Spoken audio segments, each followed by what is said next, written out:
Okay, तो रजत जी आपके नाम का अर्थ क्या होता है? सर सिल्वर चांदी चांदी। चांदी। Yes. रात धनतेरस भी है और चांदी खरीदा भी होगा आपने। कोई बात नहीं, अपने बारे में कुछ बताइए हम लोग।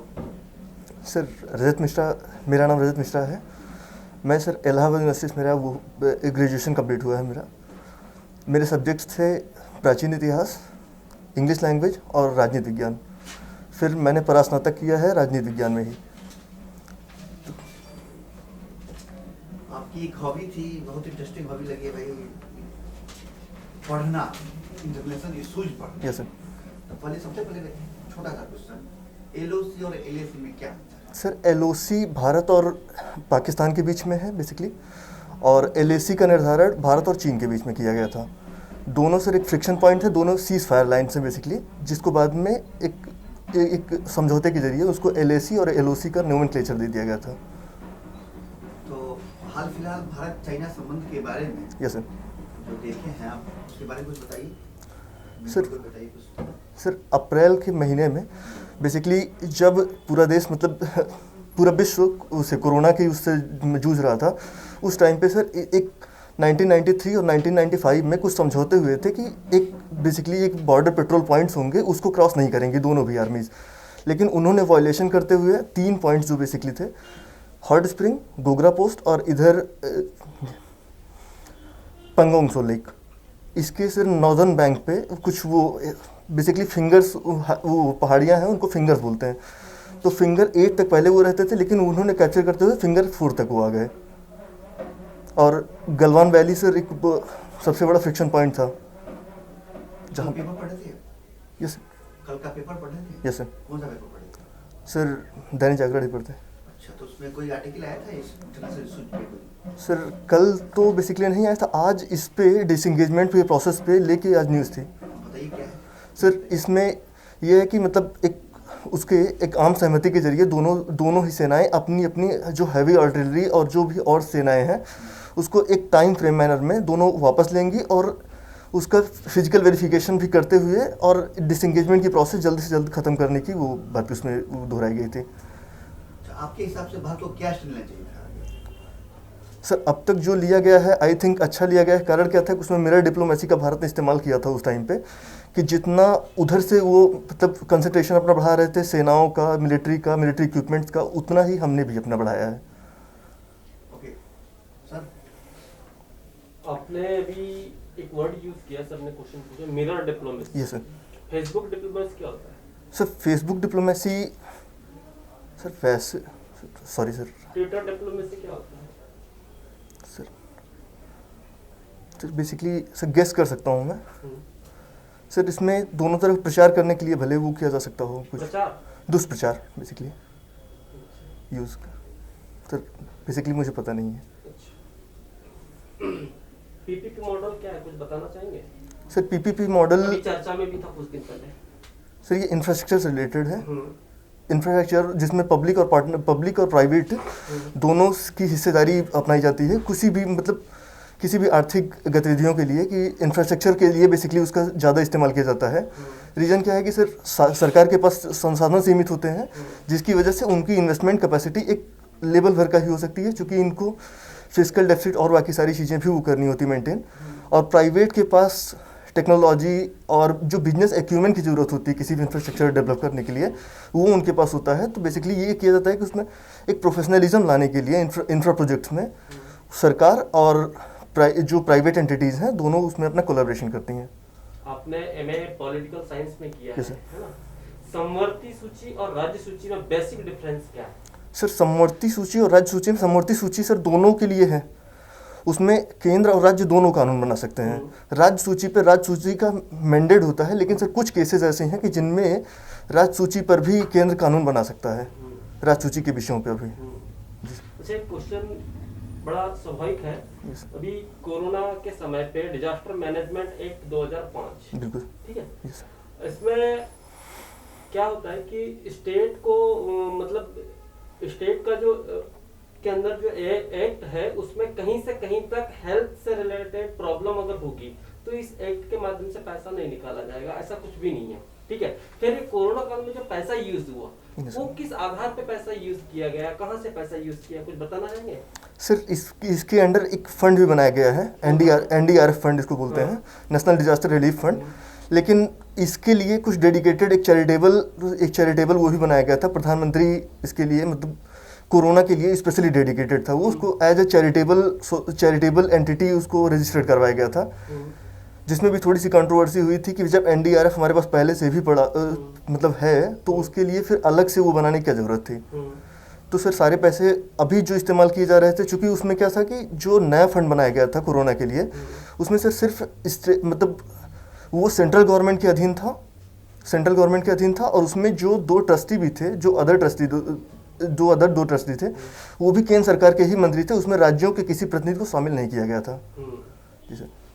अभी मतलब 2020 में आर्टिकल 90 न्यूज में था। Yes sir. ठीक है, सुप्रीम कोर्ट का ऐसा कौन सा जजमेंट आया था जिसके कारण ये न्यूज में रहा?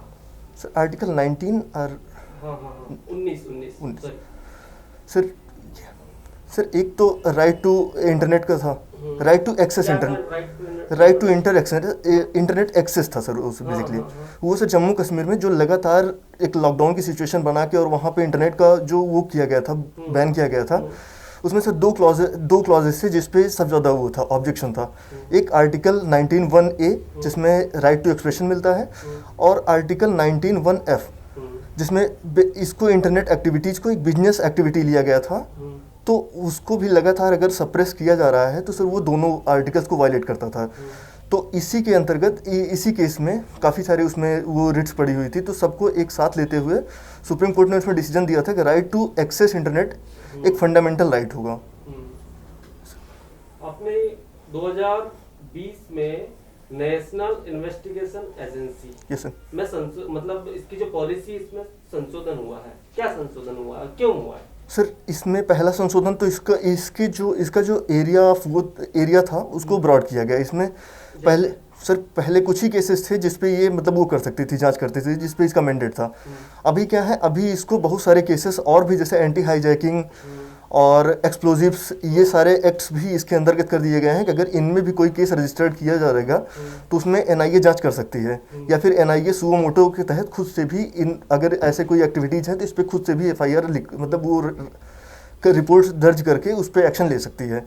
और दूसरा सर इसमें ये था कि अगर विदेशों में भी कोई ऐसी वो घटनाएं होती हैं कि जिसमें भारतीय एसेट्स या फिर भारतीय लोगों को कोई क्षति पहुंचाई जाती है, तो उसमें भी ये NIA जाके जांच कर सकती है।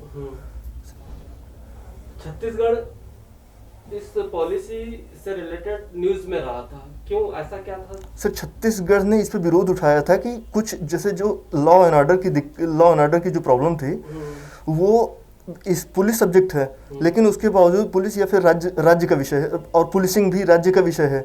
लेकिन सर ये कहीं ना कहीं ये केंद्र राज्य संबंधों में इस पॉइंट्स पे ये फ्रिक्शन पॉइंट बन रहा था वहाँ पे। रीज़न क्या था, जैसे अब मतलब दोनों का सर यहाँ पे क्लैश कर रही थी कि चूँकि पुलिस जैसे ही अगर NIA उसको अगर सुओ मोटो के तहत अगर वो रिपोर्ट दर्ज कर लेती है अपने साथ, तो होगा क्या कि पुलिस को सारी इन्वेस्टिगेशन या फिर अपनी जो फाइल्स हैं उसको उनको सौंपना पड़ेगा।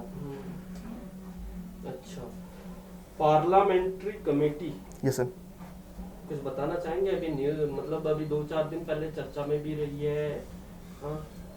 और ये हमेशा चर्चा में रहती है। Yes sir, parliamentary committees basically एक टूल होती हैं कि जो कि एग्जीक्यूटिव पे लेजिस्लेशन का जो एक नियंत्रण होता है वो बनाए रखने का काम करती हैं। ये जो संसद के चुने हुए प्रतिनिधि होते हैं उनसे मिलकर बनती है, और ये मंत्रियों को किसी भी विषय पर उनके जो कार्य क्षेत्र के अधिकार क्षेत्र के अंतर्गत हैं उन पे बुला के उनसे क्वेश्चन और ये सारी चीज़ें जानकारी ले सकती है। एक महत्वपूर्ण क्वेश्चन पूछना चाहूँगा लास्ट में।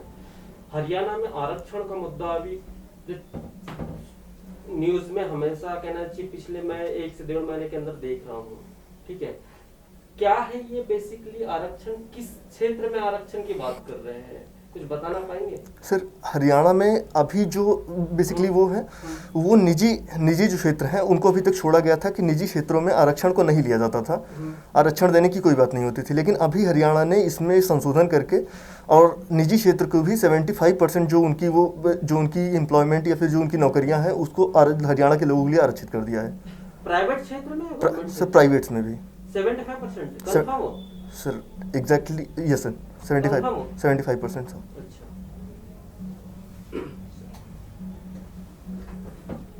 हाँ, अभी आरक्षण पे क्या विचार है आपका? सर आरक्षण भाई अब तो स्वर्णों को भी आरक्षण मिल रहा है, 10% सरकार भी दे रही है, यस सर। तो क्या विचार है? किसको दिया जाना चाहिए, किसको नहीं देना चाहिए? सर आरक्षण की अब तक पॉलिसी सही रही हैं बेसिकली, लेकिन इसका समय समय पर सर एक विवेकीकरण इसका किया जाना चाहिए, जो कि गवर्नमेंट द्वारा किया भी जा रहा है। जैसे अभी जी रोहिणी कमेटी बना के, और उसके बाद जी रोहिणी जो दिल्ली हाई कोर्ट की जज रही हैं, उनके अंतर्गत एक कमेटी बना के, और जैसे अभी तक सर क्या हो रहा था, ओबीसी सबसे ज़्यादा मतलब एससी एसटी रिजर्वेशन को लेकर तो कोई अभी तक मतलब वो बहुत ज़्यादा क्लैश या फिर इस तरह की पॉइंट नहीं उठे थे। ओबीसी रिजर्वेशन को लेकर हमेशा वो रहा है एक। हमने पूछा कि दिया जाना चाहिए ना, ये चाहिए, सर दिया जाना चाहिए किसको देना चाहिए? सर बेसिकली इसका निर्धारण सरकारों को करना चाहिए कि जो भी विकास की प्रक्रिया में जो भी, जैसे जाति को ही सबसे बड़ा, जाति को ही वर्ग का आधार बनाया गया था, तो सर मतलब विकास की प्रक्रिया में जो भी जातियां इस तरह की अगर जाति को ही वर्ग के रूप में ले रहे हैं, तो जो भी जातियां विकास की प्रक्रिया में पीछे छूट रही हैं, उनका समावेशन करना चाहिए। ये बताइए कि आप डिफेंस में क्यों जाना चाहते हैं?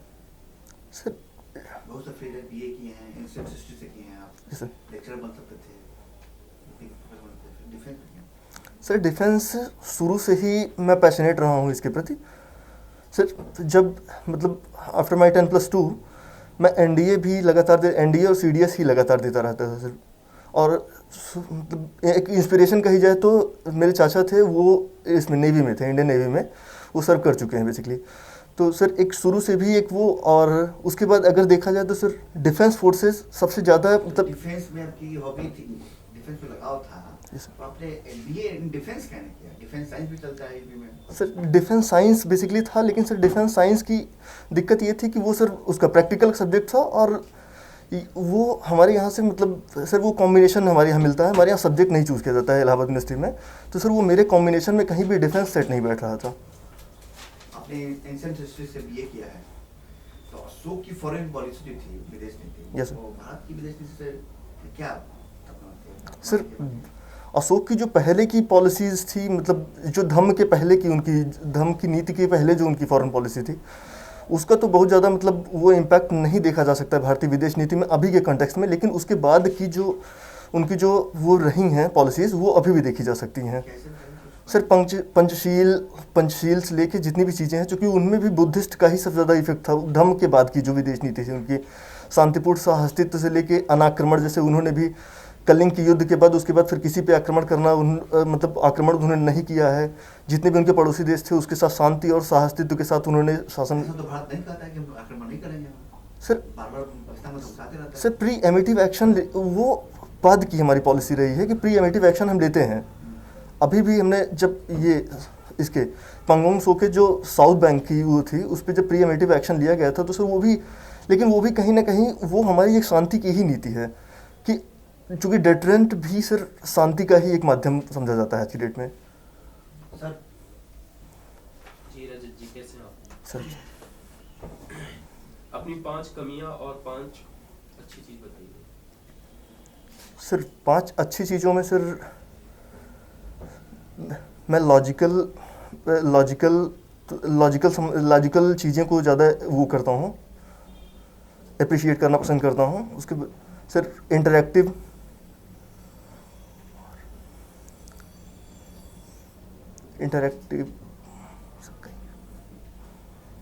सर फ्रेंडली, मेरा नेचर फ्रेंडली होता है लोगों के साथ।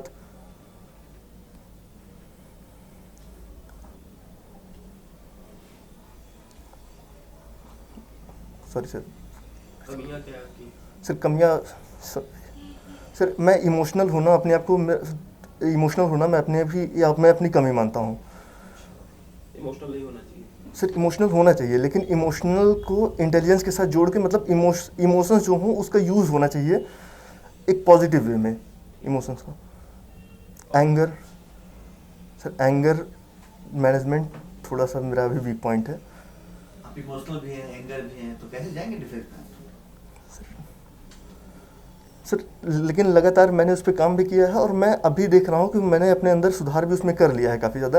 लेकिन सर ये चीज़ें मतलब इस तरह की हैं कि थोड़ा सा और प्रोएक्टिव ये थोड़ा सोच। सर और क्या कमियां हैं? सॉरी और क्या कमियां हैं आपकी? सर लाउडली बात करना। अच्छा ठीक है, अच्छी बात है। ठीक है, बता दे चलिए आप। Sir sorry You have been continuously trying for NDA, CDS, and right now you are for CAPL. Yes sir. Have you ever introspected why you have not been selected, and what might be the reason behind these? Sir mode of communication मेरा problem रहा है कि क्या mode of communication? Sir थोड़ा सा introvert भी मैं अपनी कमी ही मानता हूँ उसको, और वो कमी है भी। तो एक कमी की वजह से आपका सिलेक्शन नहीं हुआ, तो आपने इस पे काम नहीं किया? सर ये सिर्फ एक कमी नहीं थी और क्या कमी है बताइए?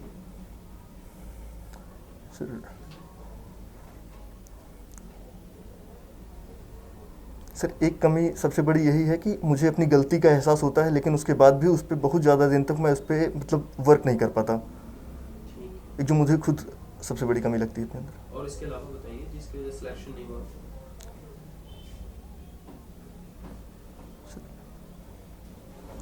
लैक ऑफ कॉन्फिडेंस भी थोड़ा सा कभी कभी मेरे साथ इशू बनता है। ठीक है। बताते चले ना आप।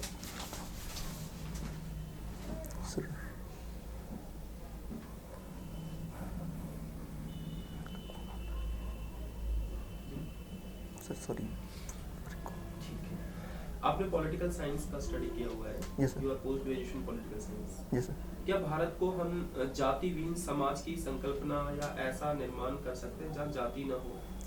सर जाति विहीन संकल्पना तो मतलब पॉसिबल मेरे ख्याल से नहीं है अभी। Are you sure about this? Sir कब होगी ये बताइए। सर जातियाँ गलत, अगर मैं अपनी संकल्पना बताऊँ तो जातियाँ सर गलत नहीं हैं। जातियों में जो एक सोपानी व्यवस्था बना दी गई है वो सर गलत है। आपके अनुसार जाति की क्या सोपान व्यवस्था होनी चाहिए थी?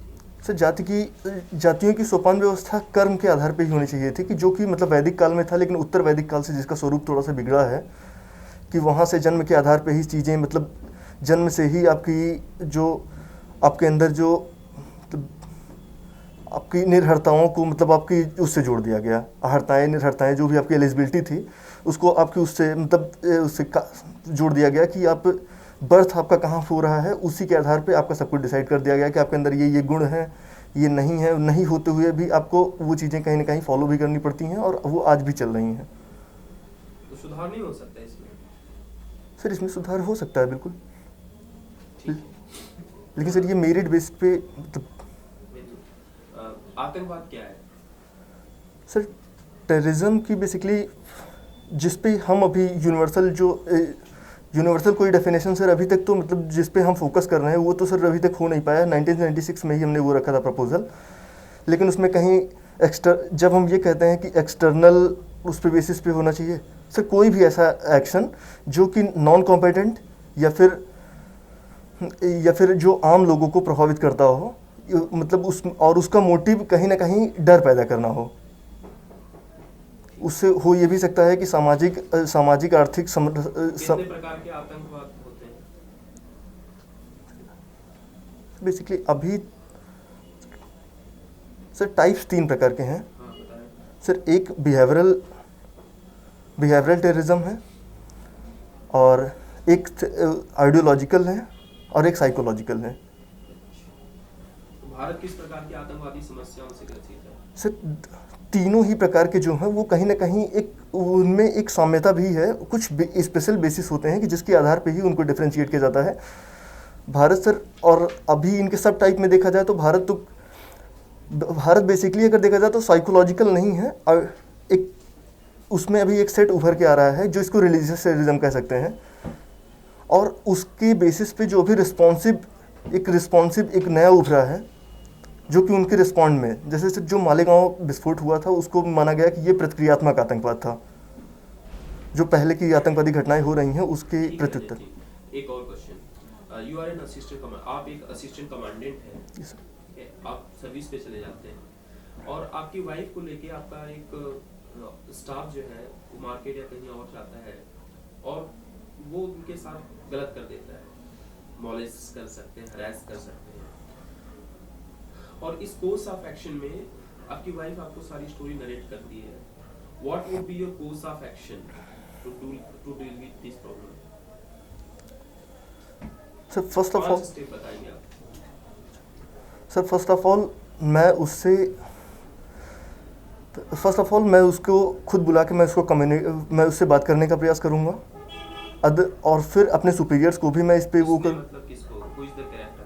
सर जो भी मेरा कलीग रहेगा या फिर जो यहाँ जो मेन एक्यूज है, एक्यूज को बुला के मैं उससे सबसे पहले मैं उससे भी पूछना चाहूँगा कि क्या ये चीज़ें मतलब हुई हैं एक्चुअल में या नहीं हुई हैं। उसके वो बाद झूठ मना कर देगा।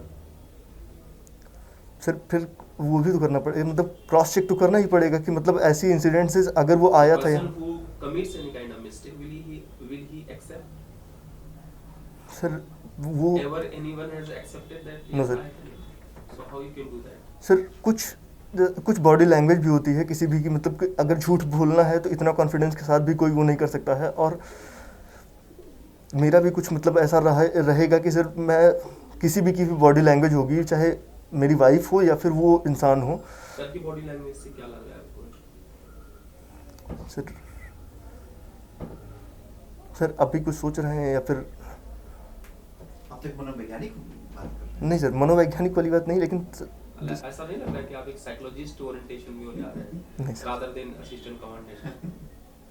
Okay. Rajat, what are the problems in dealing with the Naxalism?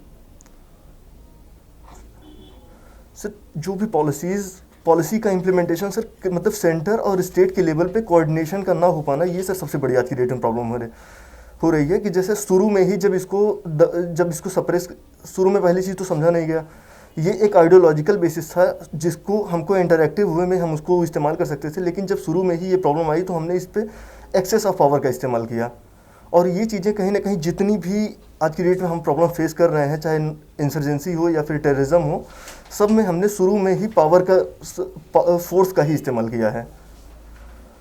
और शुरू में सिर्फ एक मतलब सिर्फ सेंटर इससे जूझ रही थी या फिर उसके बाद स्टेट जूझ रहे थे, जबकि कि इसमें एक कोऑर्डिनेशन की ज़रूरत थी इस सेंटर और स्टेट दोनों की, क्योंकि स्टेट की जो कैपेसिटीज़ हैं वो सीमित हैं और सेंटर को अगर कुछ एक्शन लेना है वहाँ पे तो बिना स्टेट के कोऑर्डिनेशन के नहीं कर सकता था। और तो सर ये चीज़ें जो शुरू भी हुई ये 2003 के बाद शुरू हुई हैं, जिसमें सेंटर स्टेट दोनों एक साथ आके दोनों नक्सलाइट्स प्रॉब्लम से लड़े हैं।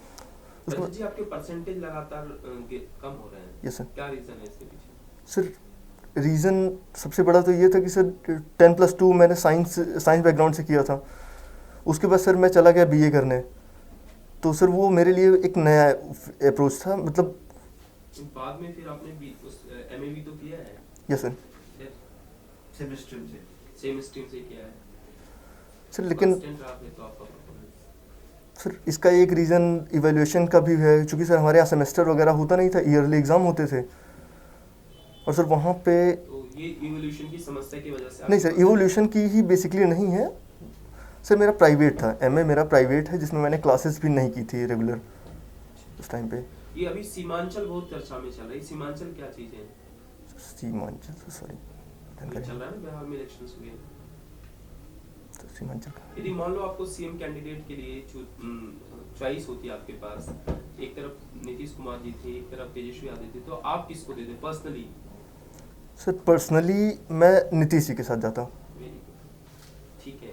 ये शोभराज जी सिंह कौन थे? सर ये इलाहाबाद विश्वविद्यालय के वो थे, मतलब स्टूडेंट्स यूनियन के पहले अध्यक्ष थे। ये उनकी डेथ हो गई थी तो इन्हीं के नाम पे वो वहाँ पे क्रिकेट टूर्नामेंट हुआ करता था। अच्छा, लेप्रेसी पे कोई एक ऑर्गेनाइजेशन के साथ आप जुड़े थे, ये लेप्रेसी क्या चीज़ है? सर लेप्रोसी एक बैक्टीरिया से ये फैलता है रोग, गैरी बैक्टीरियम लेप्री इसका वो होता है, मतलब एक वेक्टर जनित रोग है बेसिकली ये। तो सर ये लेप्रोसी सर इसको बेसिकली ये जितना आज की डेट में ये रोग है उससे ज़्यादा ये सोशल प्रॉब्लम थी इंडिया के कंटेक्स्ट में, तो जिसकी वजह से इसको डील करना ज़्यादा मतलब ज़्यादा टफ भी माना गया। रीज़न क्या होता था कि उनको एक्सक्लूजन का सामना करना पड़ता था जो इस रोग से ग्रसित होते थे। Can you tell me some internationally recognized journals of international articles? Sir international basically मैंने आर्टिकल्स ही कुछ नेशनली बताइए चलिए आप, जिसमें internationally they are recognised. Sir एक वर्ल्ड फोकस होता था ठीक है। जिसको मैं ORF के जर्नल्स होते थे, ऑब्जर्वेशन फाउंडेशन के, और IDSA के सर लेख होते थे जिसका भी नाम चेंज कर दिया गया है। तो और कुछ 2-4 और बस यही आप जर्नल्स पढ़ते हैं? जैसे कुछ पॉलिटिकल जर्नल्स बताइए। सर मैं IR पे ही बेसिकली फोकस करता हूँ। तो जो IR को फोकस करके आते हैं सर ये सारी वही रहते हैं ये इसके अलावा सर वर्ल्ड फोकस का और ये इसका मैं रेगुलर रीडर रहा हूँ। राम मनोहर लोहिया जी के बारे में कुछ बताएंगे आप? सर राम मनोहर लोहिया एक भारतीय समाजवाद के एक लोकतांत्रिक समाजवाद का एक जो मॉडल था उसके नेता थे। मतलब समाजवाद में कई टाइप्स आए थे, तो फेवियन समाजवाद, लोकतांत्रिक समाजवाद या फिर रेडिकल समाजवाद जो था उसमें सर ये लोकतांत्रिक समाजवादी विचारधारा से आते थे जो भारत में मतलब उसमें इनका सबसे बेसिकली इनका वो रहता था कि सामाजिक आर्थिक जो ढांचा है उसमें परिवर्तन किया जाए। हॉर्टिकल्चर क्या होता है? सर हॉर्टिकल्चर बागवानी से संबंधित चीज़ें होती हैं। ये तो अच्छी हॉबी थी, फिर आप इधर क्यों आ रहे हैं? हॉर्टिकल्चर कीजिए, India needs this kind of. Sir horticulture basically मैं सिर्फ अपने लेवल पे मतलब वो मेरी खुद की वो थी, उसमें सर करियर का बेसिकली वो नहीं मैंने वो अच्छा, सोचा क्या था। लगाया आपने घर पे हॉर्टिकल्चर में? सर बेसिकली अगर देखा जाए तो मेरा शुरू से ही जुड़ाव रहा था। कारण क्या था कि जैसे जब भी क्या लगाया आपको बताइए। सर हम लोग की एक बाग थी, वो 2013 में एक आंधी आई थी, उसमें से सारे पेड़ उसके गिर गए थे। उसके बाद से मैंने उसमें सारा प्लांटेशन किया था। मतलब जब भी यहाँ इलाहाबाद से मैं जाता था घर तो वहाँ पे कुछ ना कुछ लगा के, और आज की डेट में उसमें करीब 65 उसमें फिर से प्लांटेशन मैंने किया है। किस चीज़ के पौधे? सर जितने भी फल वाले हो सकते थे, आंवले के, अमरूद के या फिर आम के। आम के? Yes, sir. आंवले के? Yes, sir. बताइए दो आंवले के ग्रुप बताइए। आंवले का जो प्रजाति होता है बताइए। आंवले की प्रजाति है, आम की प्रजाति है, कुछ बताइए। सर आंवला बेसिकली हमारे यहाँ बगल में प्रतापगढ़ था, तो आंवला वहाँ का बड़ा फेमस होता था। सर मुझे प्रजाति का तो नहीं वो था लेकिन आइडिया, बट सर वहाँ से पौधे आते थे तो उसको मैं प्लांटेशन में करता था। आम का वैज्ञानिक नाम क्या है? सर मैगी फेरा इंडिका। कुछ तो प्रजाति होता है आपका भी, जब आप आम लगाया था। जी सर आम की प्रजातियाँ सर मैंने दो बेसिकली मैं प्रेफर करता था, एक मल्लिका एक आम्रपाली। ये दोनों मतलब साल भर वो वाली हैं जो साल भर वो देती हैं फल।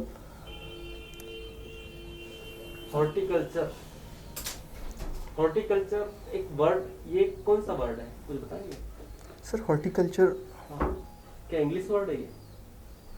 सर अभी तो horticulture yes sir English word है? Yes, sir. Confirm? Sir confirm नहीं हूँ मैं। क्या मतलब हॉर्टिकल्चर एक सब्जेक्ट भी होता है? एग्रीकल्चर? यस सर एग्रीकल्चर का एक सब वो है। हॉर्टिकल्चर के अंतर्गत क्या क्या चीज़ आती है? सर हॉर्टिकल्चर के अंतर्गत जितनी भी बागवानी चीज़ें बागवानी फलों के अंतर्गत भी जो चीज़ें हैं। फलों के अध्ययन को क्या कहते हैं? सर पामोकल्चर। पामोकल्चर रिलेटेड अभी कुछ दिन पहले न्यूज़ में रहा, कुछ पॉलिसी लेके आ रहे हैं पामोकल्चर के लिए विशेषकर, कुछ जानकारी? सर पामोकल्चर को लेके तो बेसिकली सर फूड पार्क और ये सारी चीज़ें यही इसमें मेरे ख्याल से रेलिवेंट। भारत में कितने फूड पार्क है? भारत में अभी 17 ऑपरेशनल थे।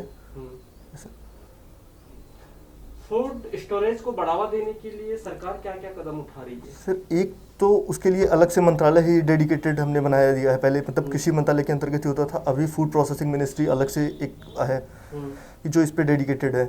एक पहले ये उसके टाइम पे मतलब UPA के टाइम पे सर ये अलग अलग सारे वो प्रोग्राम्स वो करते थे। फूड पार्क प्रोग्राम अलग था, इंटीग्रेटेड कोल्ड चेन्स अलग चलती थी। इसको हमने कंक्लूड करके 2016 में एक प्रधानमंत्री किसान संपदा योजना थी, उसके अंतर्गत इसको एक अम्ब्रेला वो फॉर्म दे दिया है।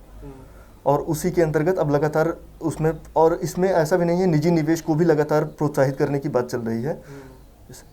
बेसिकली एग्रीकल्चर से संबंधित एक्सपोर्ट से लेके प्रोडक्शन तक कौन कौन सी मिनिस्ट्री काम करती है? सर पहले तो ये कृषि एवं किसान कल्याण मंत्रालय, और उसके बाद food processing ministry, consumer affairs और कॉमर्स मिनिस्ट्री के अंतर्गत में ही एपीडा वगैरह आती हैं कि जो एक्सपोर्ट को भी वो कर देती हैं। Yes sir. सर ने क्वेश्चन किया था और आपके हॉबी में भी है कि इंटरनेशनल जर्नल्स पढ़ते हो आप, यस सर। है ना? ट्रम्पवाद क्या है? Sir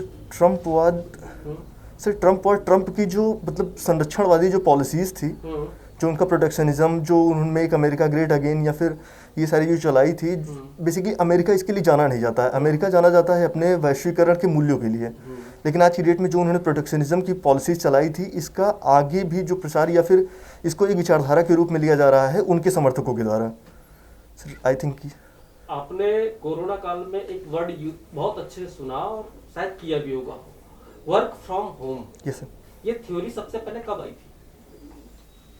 sorry sir. Actually, last question from my side, and your formal interview will be over after that. There was a word, a term during the corona, that is social distance. Yes sir. Can you tell me what that distance is? Sir 2 गज या 6 feet. 2 गज या 6 feet. ठीक है। And last question, why we should select you? Tell me 5 reasons. Sir defence forces के लिए एक dedication मेरे अंदर शुरू से ही रहा है, और मैं चाहूँगा कि अगर मुझे सेलेक्ट किया जाता है तो मैं आगे भी इसमें अपनी जो मेरा एक एटीट्यूड रहा है वो इसके प्रति मुझे लगता है कि सबसे ज़्यादा अच्छा है, मतलब इस करियर ऑप्शन के प्रति। दूसरा ऑप्शन सर, एक जो मेरे अंदर की लीडरशिप क्वालिटी है, जिसको मैंने अभी तक अपने कॉलेज लाइफ या फिर उनमें भी इस्तेमाल किया है, वो मैं यहाँ भी अपना परफॉर्मेंस देना चाहूँगा। और थर्ड रीज़न की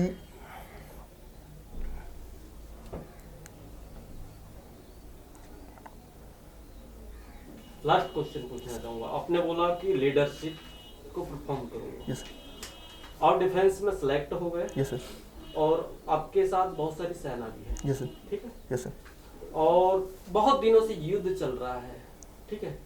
अब उनको मोटिवेट करना है, आप ये बताइए कैसे मोटिवेट करोगे? मतलब वो किसी हालत में नहीं है, मतलब 2-4 दिन से खाए पिए भी नहीं है, चलने की हालत में भी नहीं है, बहुत ही है। और आपको पता है 1 घंटा बाद आगे वाले जो आक्रामक है वो हमारे ऊपर ये करने वाले हैं वॉर, ठीक है। अब अपनी जो सेना है उनको मोटिवेट करना है आपको, ओनली 1 घंटे का टाइम है आपके पास। सर मोटिवेट का सबसे पहला तो मेरा ये होगा कि मैं खुद में इतना एनर्जेटिक फील करवाऊँ उनको कि जैसे अभी यही मे बी ये लास्ट हो सकता है, लास्ट इन द सेंस कि ये फाइनल टच हम इस ऑपरेशन के बाद हम फाइनल टच दे सकते हैं। तो मेरा पहला मोटिवेशन का उनको पहला यही होगा कि दिस विल बी लास्ट।